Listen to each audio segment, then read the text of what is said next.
Hi, what's happening, y'all? It's your boy Rico from Street Scores, and it is official. The Washington Commanders have placed quarterback Carson Wentz on the injured reserve. This is coming directly from Adam Schefter just a few minutes ago.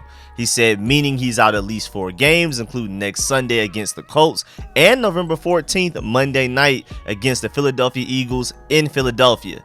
Both revenge games are out for Wentz. I do feel pretty sorry for him. I mean, I would have loved to have seen him play against his former teams. Hopefully he would have played well. He didn't play well against the Eagles the first time, but that was more so O-line than anything else, which has been the majority of this season. I mean, really outside of the Bears game, it's been a mix of Scott Turner, O-line, Carson Wentz as to why we haven't been able to score points. And for the most part, it's been the offensive line more so than Carson Wentz. Pretty much every game except for the Bears game. So it does suck to see him go on IR. I mean, we already assumed he would. I'm surprised it took this long. So he's going to be out at least the next 4 weeks minimum. That's what's required of him. So we're going to take a look at the rest of the QB room and see who our other options are. And then we're also going to take a look at the rest of the IR to see how many players we currently have on IR and how many players we don't even have available for games outside of the guys that are even just on the injury report every week and every day. But before we dive into all of that, make sure you subscribe to the channel, hit the bell next to the subscription button so you get notification immediately. And every time I release an informative and opinionated video just like this one,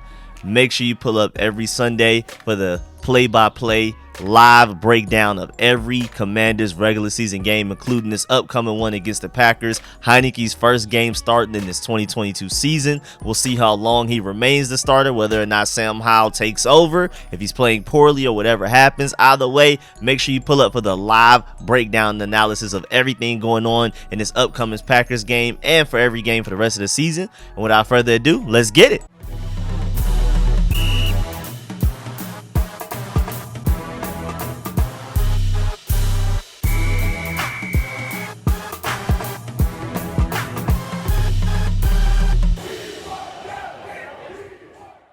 So, the Washington Commanders have officially placed quarterback Carson Wentz on injured reserve. Now, does this automatically mean that the Commanders will be able to hold on to their second round pick and only have to give their conditional third to the Colts in that trade for Carson Wentz? More than likely so, but it's not guaranteed. Like, if he misses 4 games, that doesn't necessarily mean that he's going to automatically miss at least 30% of the snaps this season. So, it's not in the bag that we automatically get to keep our second round pick right now. It's not. But him missing 4 games does make it more likely. And say if Taylor Heinicke goes on a win streak or Sam Howell ends up the quarterback and he's going on a win streak, it's going to be hard to throw Carson Wentz back out there to ruin the momentum.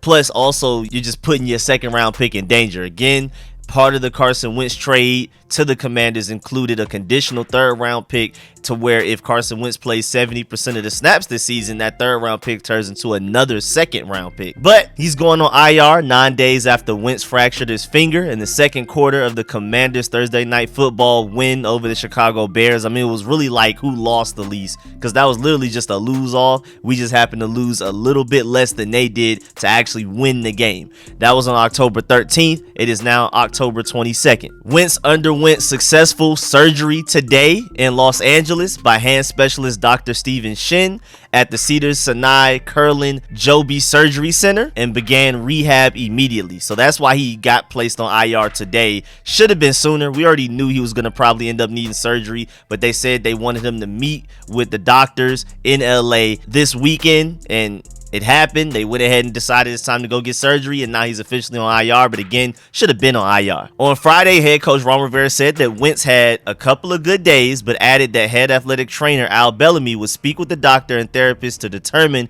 where he is in his recovery. The conversation led to the conclusion that Wentz would need more time to make a full recovery. Because he was on the injury report this week, it just kept saying do not participate, did not participate, all of that type of stuff. Like there was a chance he could play next week or the week after that. Really, we should have just been put him on IR immediately with the type of injury he sustained. And it's crazy because going into that game, he had a shoulder problem, which had him on the injury report leading up to that Bears game. And then he had that weird ankle fall situation, and that whole situation was just weird. And it's just crazy that the third injury that he sustained, or maybe the second out of 3, he's dealing with 3 injuries right now technically. The finger one is the one that took him out for at least a minimum of 4 weeks again. And so far this season, he has 1,489 passing yards, which is 12th in the NFL, 10 passing touchdowns, which is tied for 6th, 6 interceptions, which is tied for 30th, and then a 34.1 QBR, which is 28th. Again, he hasn't necessarily played very well, but he's done things that I know Taylor Heinicke couldn't do, like those deep bombs to De'Ami Brown just wouldn't have happened. But at the same time, Taylor Heinicke brings another layer to this offense with his legs. So what you lose in Carson Wentz's arm, Taylor Heinicke makes up with his legs and his experience in his offense from not only starting for us the entire last season, other than some games that he missed due to injury and COVID, but also being with Scott Turner for several years, even before Scott Turner came to the Commanders and then brought Taylor Heinicke with him. So he knows this offense in and out like the back of his hand. Again, going from Carson Wentz to Taylor Heinicke, I mean, the deep ball is probably dead. I'm pretty sure De'Ami Brown, even though he only had one good game, so it's not like, oh man, we can't get the ball to De'Ami Brown. How's our offense gonna function? But still, I did want to see that develop more, and that's why I would like to go with Howell. But of course, Taylor Heinicke is definitely more ready right now to win games than a Howell. But again, with Taylor Heinicke, opens things up with his legs to do more, hopefully read option. For some reason, Scott Turner doesn't do read option with Taylor Heinicke, who has like good enough legs to do it. When Taylor Heinicke got hurt and Kyle Allen had to start, we started running read option with Kyle Allen. I was starting to think like maybe Scott Turner's offense doesn't have read option in it, doesn't have a bunch of bootlegs in it, move the pocket. As soon as Kyle Allen comes in the game, we start doing all of the things we should have been doing with Taylor Heinicke. So hopefully this time around, especially with, you know, Sam Howell as a backup quarterback, maybe Scott Turner was afraid of Taylor Heinicke getting hurt by using his legs too much, and then we will have to go to Kyle Allen. Now, at the very least, even though Sam Howell doesn't necessarily look ready yet, I'm excited about seeing Sam Howell go out there. So maybe he'll be a little less risk averse with Taylor Heinicke this time around because we have Sam Howell as a backup. And again, Taylor Heinicke is best using his legs. Do some read option, do all of that stuff.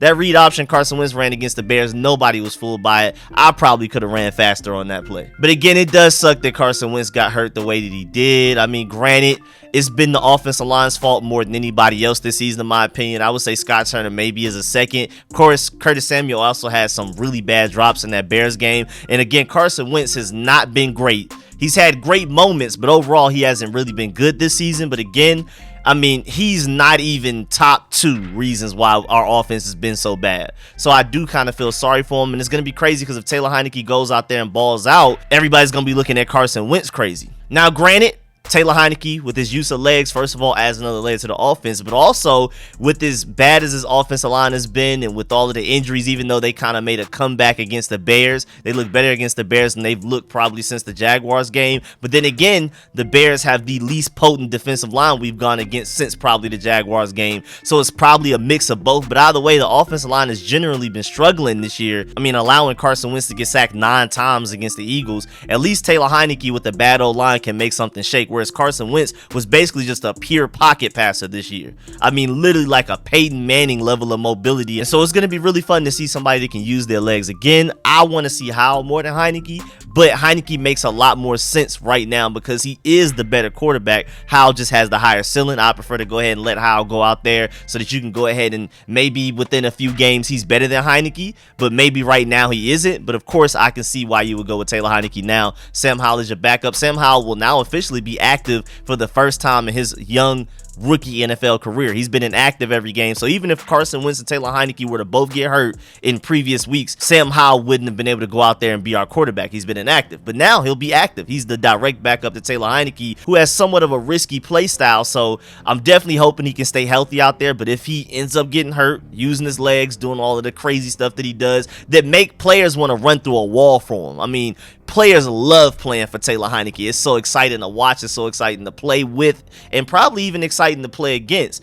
And so that backyard football, making it up as you go along play style does have its benefits, but it also has its negatives because it puts him in harm's way quite a bit. And he also has probably my biggest pet peeve with Taylor Heinicke, ignoring lack of arm strength, is just the fact that he throws hospital balls and just consistently throws guys into dangerous situations where they get hurt, either underthrowing them to where like if it was just there, right at the chest. Maybe they had time to turn around, but now they're reaching under, and now the defender is barreling in on them and about to pop him for a big hit, or an overthrow like with Terry McLaurin having to reach and then his back is bending backwards and a defender comes and blows him up there as well, or a late throw where Terry or Antonio Gibson have been open for a while, but he throws it late, so now defenders coming to hit stick him for that reason as well. Or just even times where some quarterbacks look and they're like, okay, you're running this slant route and there's a defender clearly here waiting on him. Maybe I shouldn't throw that. He'll throw that and just allow him to get popped for like a 3-yard gain or something,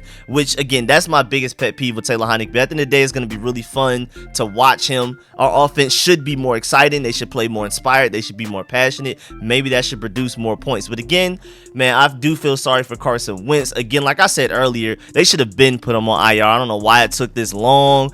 We should have already had another roster spot open to bring up another player from the practice squad, assign a guy, whatever it is.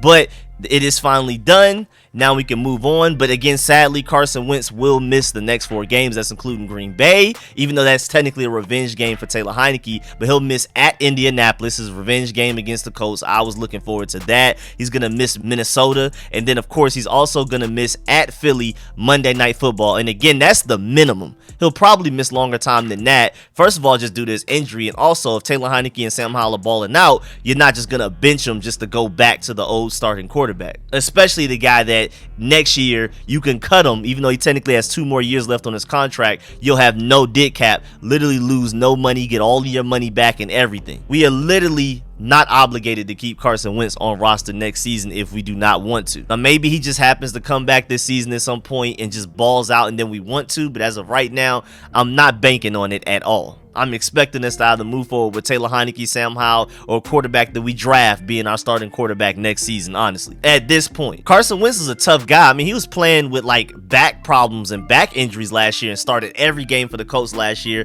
but this finger injury took him out and it's just bad timing, man. I do feel sorry for him. I know I keep saying it, but I honestly do.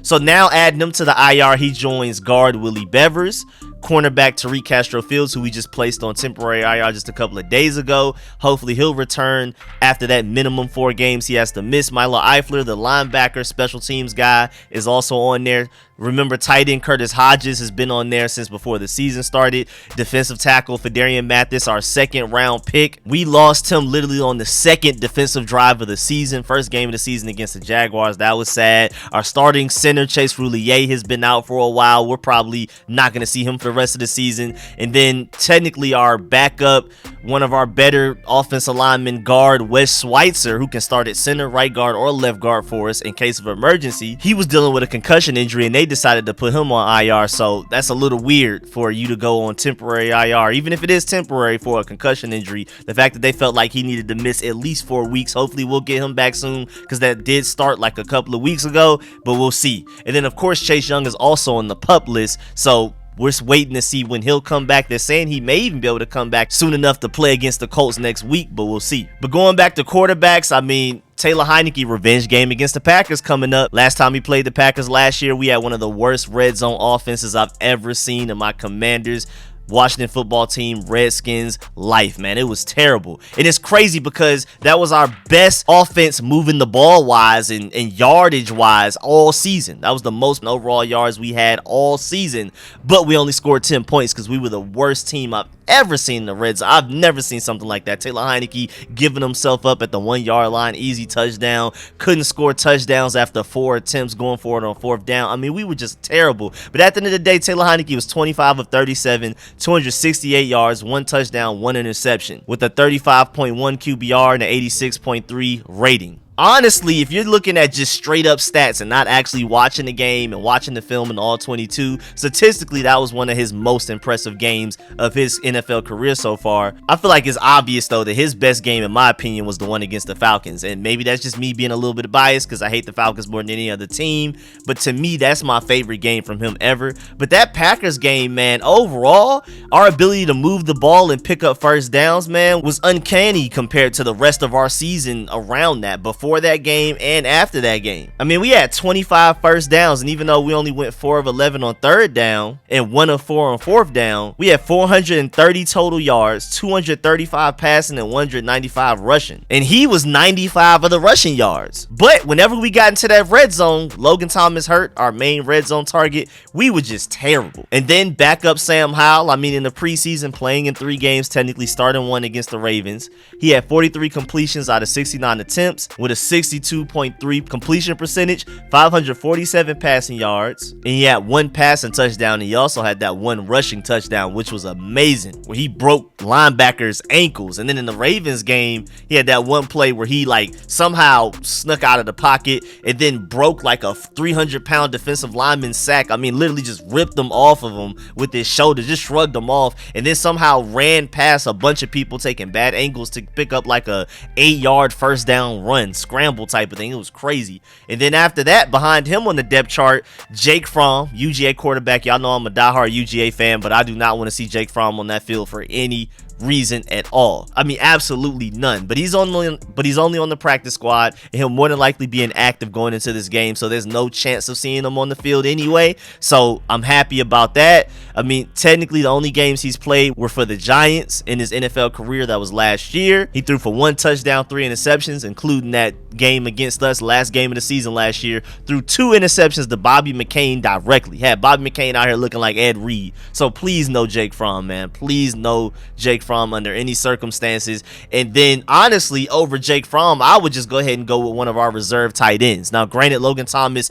will not play in this upcoming game, but at some point throughout this Carson Wentz IR stint, Logan Thomas will more than likely return, and he'll probably be our reserve quarterback. Between him and Armani Rogers, both quarterbacks turn tight end. Armani Rogers literally didn't switch from tight end to quarterback until like the East-West Shrine Bowl week. At least Logan Thomas had some experience playing tight end throughout his life before he got to the NFL, whereas Armani Rogers didn't even think about playing anything other than quarterback until literally just like a few weeks before we picked him up as an undrafted free agent shortly after the draft. So he's super raw as far as tight end goes, even though he's improving, but he's also played quarterback more recently than Logan Thomas. But either way, I prefer to see them two over Jake Fromm. I've already seen enough. I mean, I've seen enough against Bama in those championship games to know I'm so good on Jake Fromm. And again, as a more recent memory, what he did against us for the Giants, throwing 2 interceptions to Bobby McCain, is crazy. But yeah, man, that's the end of this video. Please get in the comment section, let me know how you feel about everything discussed in this video. Please leave a like on this video if you liked it, if you learned anything. And of course, man, I appreciate all the support, man. Shouts out to all of my sponsors,